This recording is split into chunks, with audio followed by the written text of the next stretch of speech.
안녕하세요. 경우 없는 신우 때문에 이혼 소송 중인 30대 여성입니다.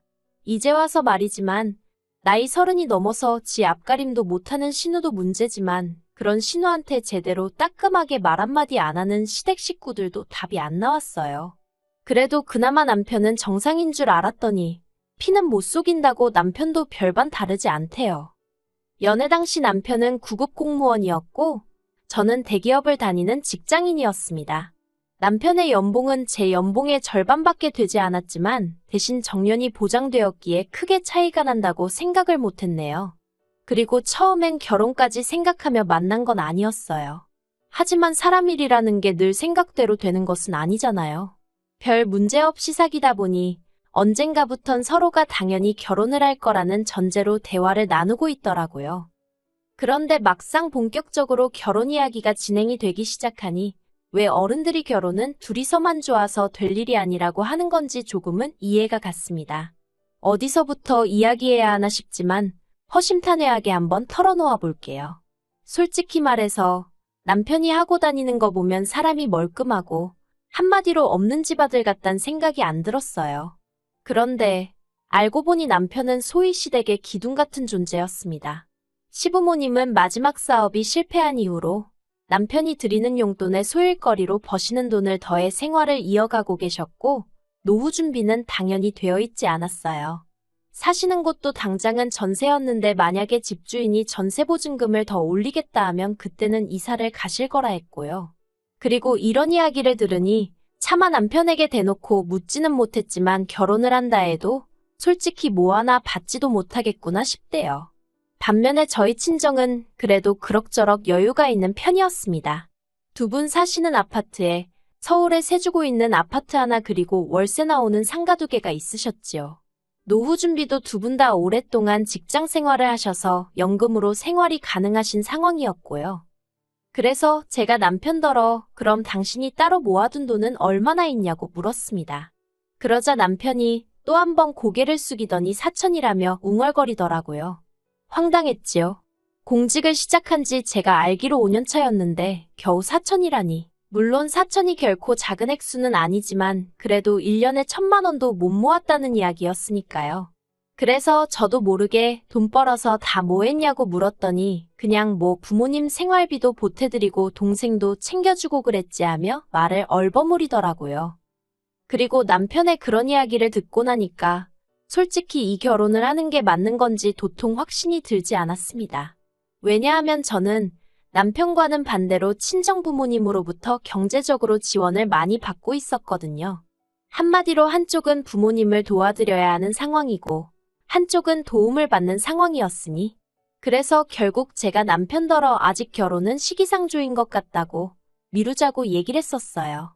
솔직히 말하자면 헤어지자고 하려고 했는데 차마 그 말은 입이 떨어지질 않아서 못하고 애둘러서 이야기를 했던 거지요. 그런데 남편이 결혼하고 생활이 안정되면 돈은 금방 모을 수 있을 거라며 제 마음을 돌리려 했습니다. 결혼만 하면 시댁에 드리던 생활비도 줄일 거라면서요.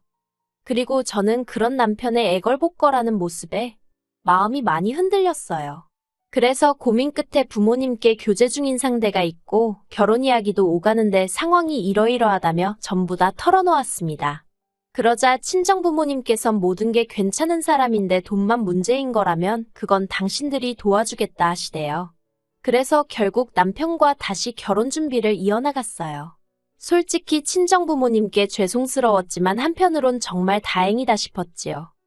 그렇게 저는 남편과 부부의연을 맺었습니다.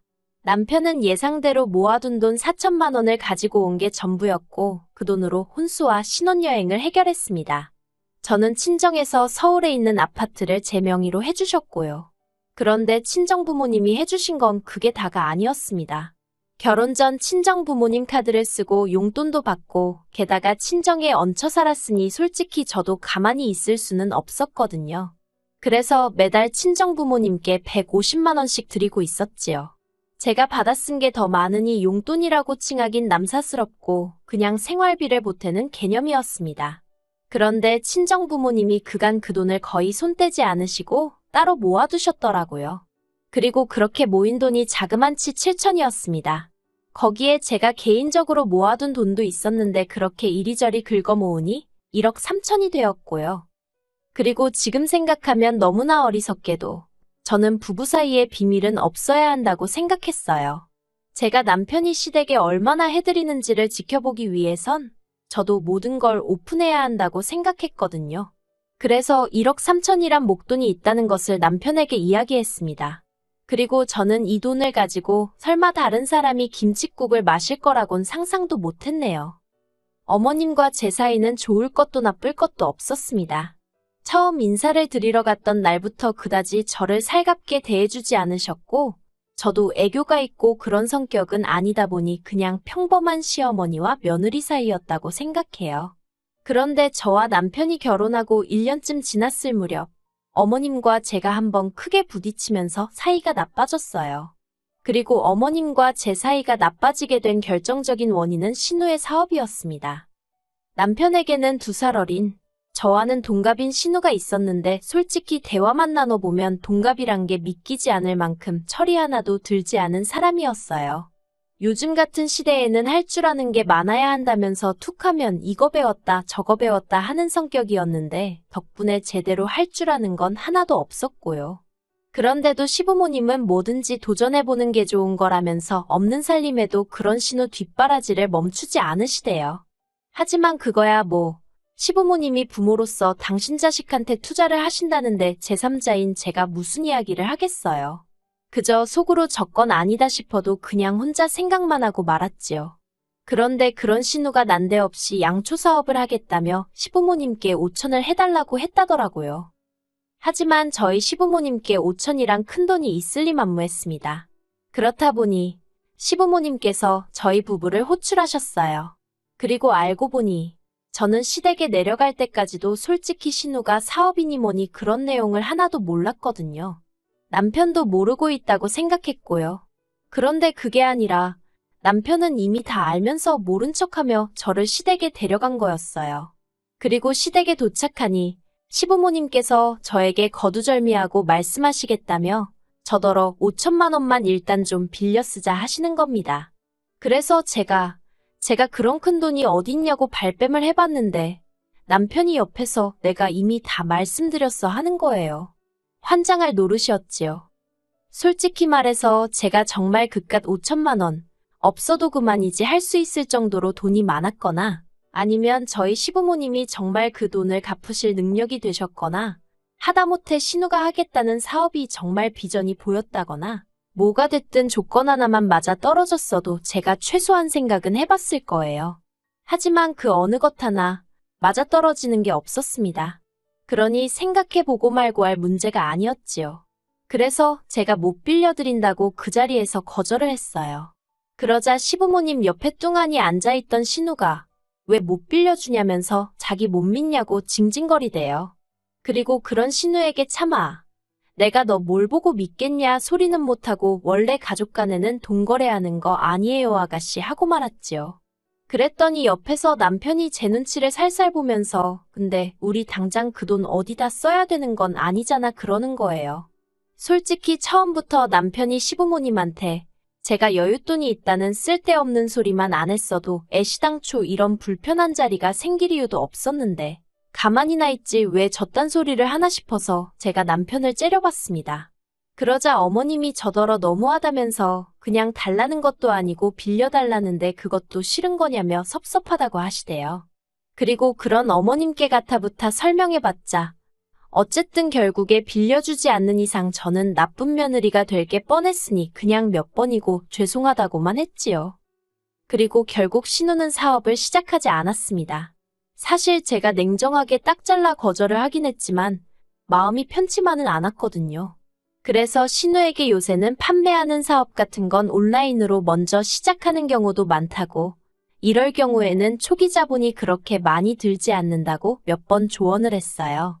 그런데 신우가 그런저더러 그렇게 잘 알면 그쪽이나 그렇게 해서 돈 벌라고 하더라고요.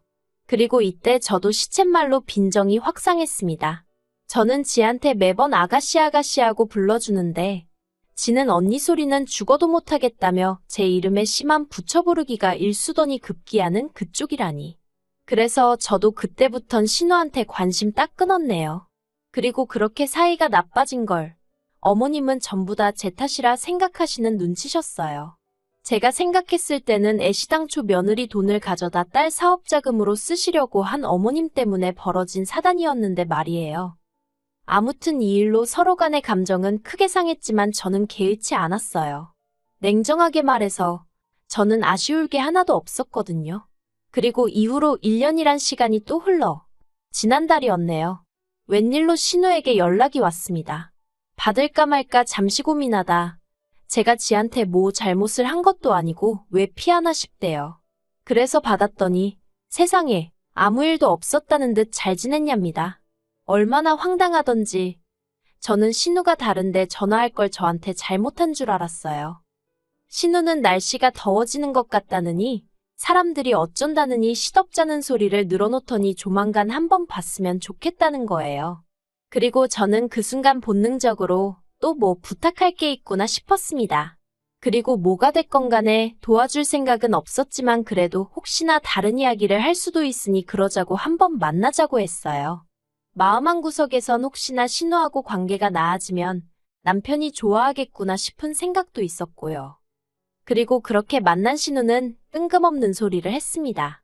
제가 다니는 회사에서 이번에 전 국민을 상대로 공모전을 한다며 자기가 이번에 응모를 할 거니까 자기를 1등으로 뽑아달라는 거예요. 1등이 되면 상금이 1,000만 원인데 그걸로 유럽 여행을 가고 싶다나요? 어이가 없고 황당해서 무슨 수로 아가씨를 1등으로 뽑냐고 되물었습니다.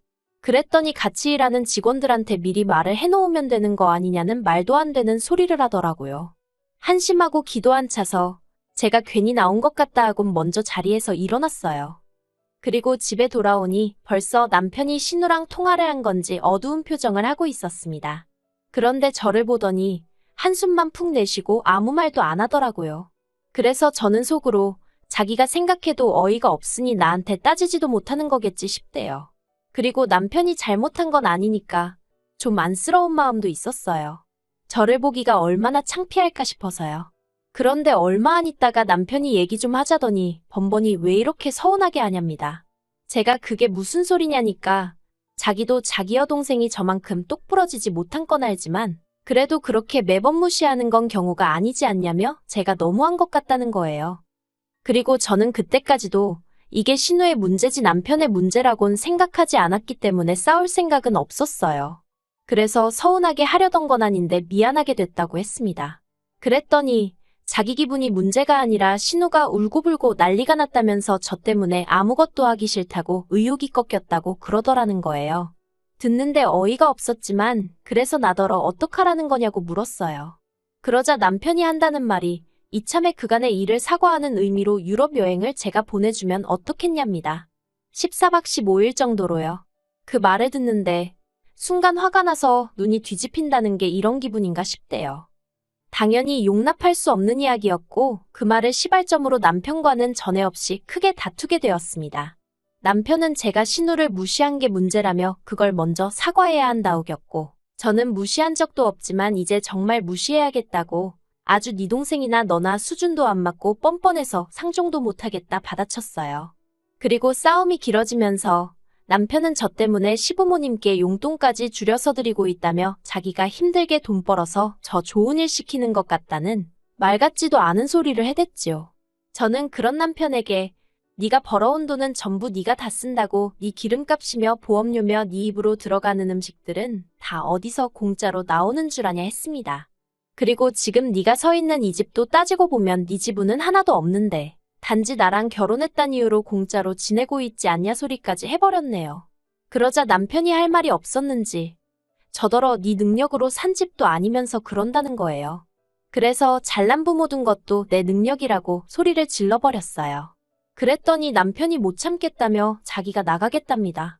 대신 저더러 침대는 자기 돈으로 산 거니까 쓰지 말라길래 내일이라도 바로 용달차 불러서 시댁으로 보낼 테니 걱정을 말라 했네요. 그리고 남편이 집을 나갔고 저는 그런 남편이 괘씸해서 견딜 수가 없었습니다. 그래서 말한 대로 용달차 불러서 침대 몇 식탁이며 남편 돈으로 산 것들은 전부 다 시댁으로 보내버렸지요. 그랬더니 이번엔 어머님이 전화를 하셔서는 남편을 내쫓아놓고는 이런 짓까지 하느냐며 이걸 지금 어디다 두라는 거냐고 화를 내시는 거예요. 그래서 그건 어머님 하드라고 상의하시라고 그 사람이 자기 거라길래 돌려준 거라 했더니 어머님이 저더러 독종이라면서 살다 살다 저처럼 독한 엑스는 처음이랍니다. 그래서 그러시냐고 저도 어머님도 그렇고 이렇게 뻔뻔한 사람들은 처음이라고 받아쳐버렸네요. 솔직히 이미 이혼까지 생각하던 마당이었으니 당하고만 있을 필요가 없겠더라고요. 그리고 거기서 그치지 않고 저는 바로 지인의 소개를 받아 이혼 전문 변호사를 고용했습니다.